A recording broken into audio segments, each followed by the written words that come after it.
Yo, what's up everybody? This is CCIJ-TECH HUB, and welcome back to our channel. Today, we're diving into why your TV screen goes haywire. Let's get right into it. First up, we've got the infamous white screen of death. Imagine this. You're about to binge your favorite show, you hit play, and bam, your screen goes completely white. This usually points to a serious internal hardware issue.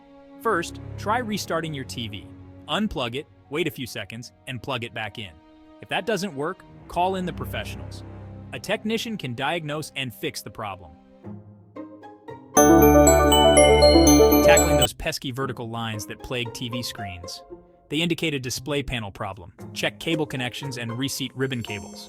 It might be a T-con board or display panel issue.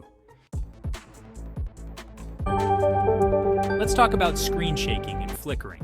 Screen shaking is often caused by electrical interference. Check all your power cables and connections. Ensure your TV is plugged into a working outlet.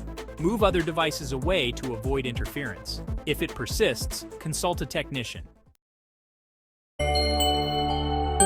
Let's talk about the dreaded black screen of death. When your TV screen goes completely dark, it's a frustrating experience. First, check the power button, make sure it's plugged in, and double-check that the outlet is working. Sometimes, the simplest solutions are the most effective. If your TV is getting power but the screen is still black, it could be a backlight issue.